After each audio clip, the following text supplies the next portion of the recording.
What is up, friends? I have not done an update on this cantaloupe plant for a while, so I thought I would just do that today. So, there were some issues that I was trying to get past. I didn't know if this plant was going to make it before it really took off and started thriving.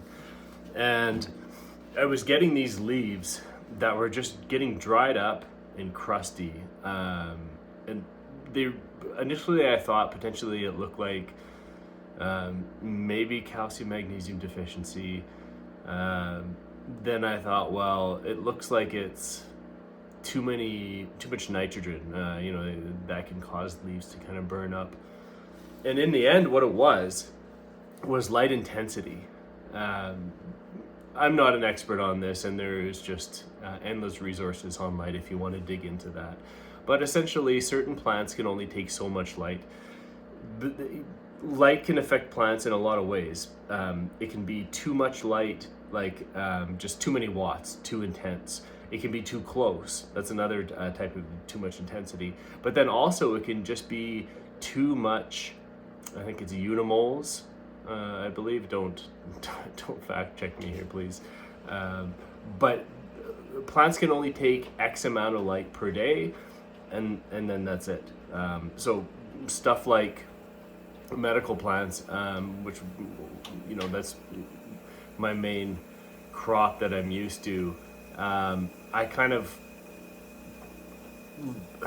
apply everything that I know that to vegetables, and I'm not an expert on hydroponic vegetables, but I'm doing this for content. And so going into this grow, I thought, well, sure, it's in veg. It should be 18 hours of light, 6 hours of dark, with a moderate intensity to keep the plant happy. And it turns out that something like this cantaloupe plant, it was too much light. And it just 18 hours was just too much. It didn't matter of the intensity so much because it wasn't a high intensity, but it was just too much light. So then I backed the light down to 12 hours of light on, 12 hours of light off, and the plant has just been thriving like crazy since. So anyway, that's the long story of it.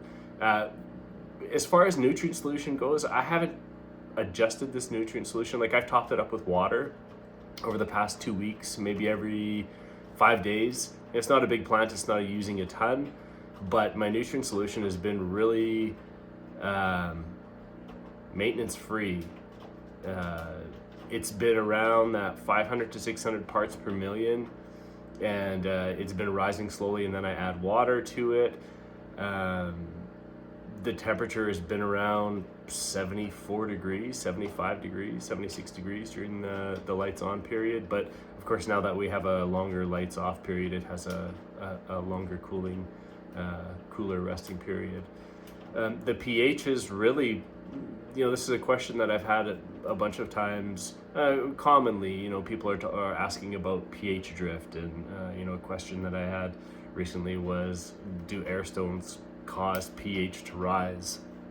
And I don't think so. I mean, maybe it does, but it's not a thing that just is always causing it to rise, because I can always stabilize my nutrient solution, my pH. It's after maybe 2-3 days of adding a new nutrient solution, there's a bit of an adjustment there, but after that my pH stays very stable. And so I'll let it drift down to 5.7, 5.6, and then I'll adjust it. And it takes days. It takes a week to do that. Or it'll go up from 5.8 to 6 to 6.2. I'll let it get to 6.2, and then I'll adjust it down. But again, that takes a week. So there is always drift, but drift isn't a bad thing, and you don't have to be in there every single day trying to hold it at 5.8. That's just not needed. Just make sure that you just keep it in range. So this plant has been really, I'm just like every 3 days I'm in there to add some of my sanitizing solution, right? Because I want to make sure that I maintain a sanitized environment.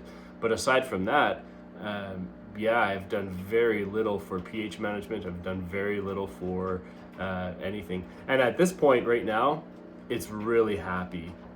like I said, when I adjusted the light schedule to 12-12, it's just taken off. So it's allowed me to increase the intensity, so it's getting a more intense light for 12 hours than it was for 18.6, and then it's just getting more darkness, and it loves that.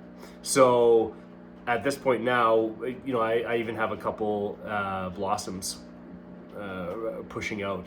So I need to get some support onto this plant. So I'm going to put a scrog net into this tent, and kind of right at this level right here. Right, I'm going to scrog it right here, so it's not too close to the light. So then my canopy, hopefully I can cover it completely with the leaves. My fruit can hang down, and then it can kind of have the hottest environment above and the coolest environment below, is kind of what I'm hoping for. But so I need to scrog it to give it support. The roots look great, the plant looks great, and I think probably what I'm going to do, it's been a couple weeks, at least probably 3 weeks since I've added since it's been new nutrient solution. Now that it's looking like it wants to flower, and it's a bigger plant, and I don't know exactly what's been taken out of that nutrient solution and used up from the plant, so I don't know if that NPK ratio is where it should be anymore. It's definitely time to make up a new nutrient solution, which is super easy, right? So I'm going to use my pony pump to suck out what is in there, and I'll mix up some new nutrients in a bucket and pour it in there, balance the pH and get a scrog on, and that's it. And maybe we'll get some cantaloupes happening here shortly. But thanks to everyone who hits me up with questions. Making content is sometimes not the easiest thing to do, and so I appreciate questions and things that kind of spur me to have the ability to talk about something new. So thehydrobucket.com if you want to get some of our deep water culture growing equipment. We're a small business, so we appreciate every order and every customer that we have. So that just allows us to continue to do what we do and bring these products to you guys. So happy growing.